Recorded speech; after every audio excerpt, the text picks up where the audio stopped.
That Nursery Life.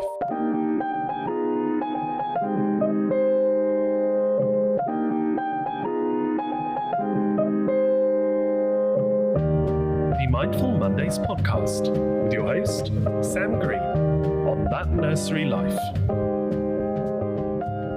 Hello, and welcome to episode 1 of TNL's new Mindful Mondays podcast.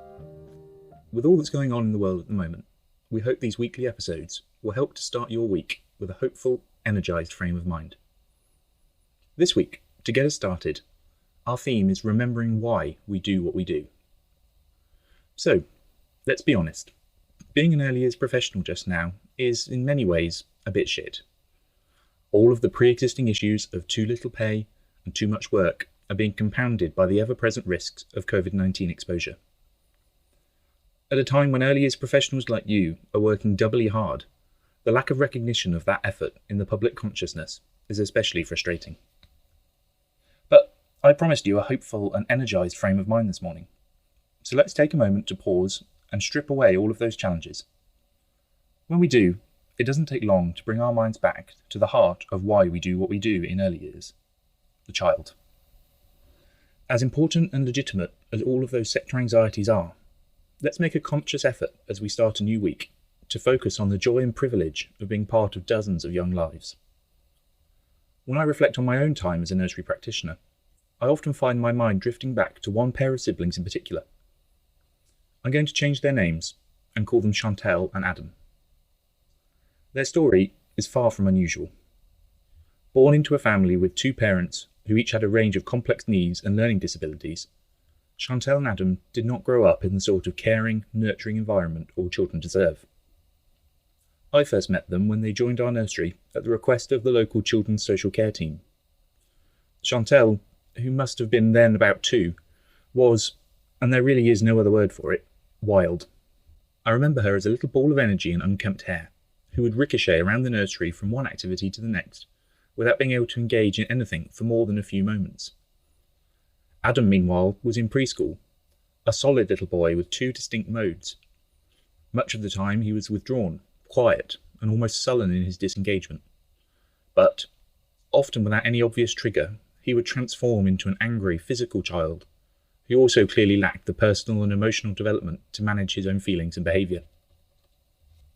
The nursery in question was my family's business, and along with my dad, I took a particular interest in working with Chantel and Adam.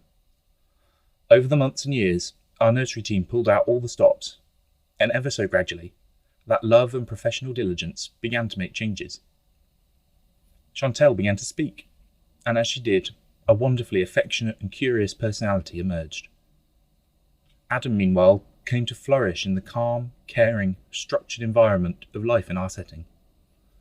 Whilst his complex behavioural needs were never going to be fixed, the extremes of both withdrawal and anger began to reduce. And more often than not, he was an energetic, willful, but fundamentally excited child. The last time I saw Chantel and Adam must have been a few years ago now, during a visit to see my family and to drop in on my old setting. I was in the playground of the local primary school and saw Chantel come out of her class at the end of the day. Just seeing her in her uniform, bubbling out of the building with an armful of artwork and a big grin on her face, really was magical. I have absolutely no doubt that without the time they spent as part of our early years setting community, that moment would have been utterly impossible. Adam, I learnt later, was doing well at another school locally which specialises in managing complex behavioural needs.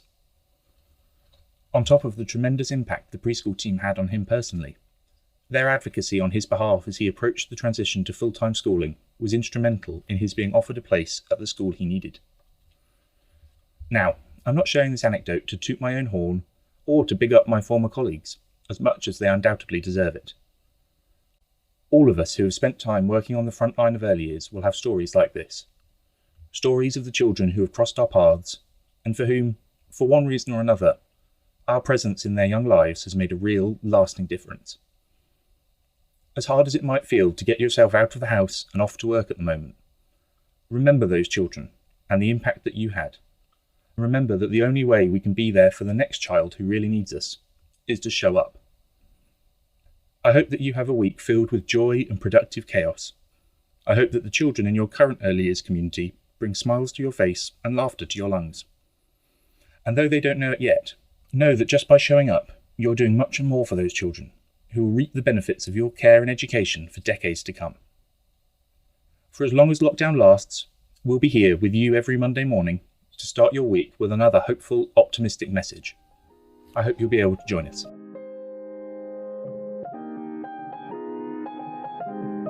For the latest in early years news, tools, support and best practice, why not go to www.thatnurserylife.com.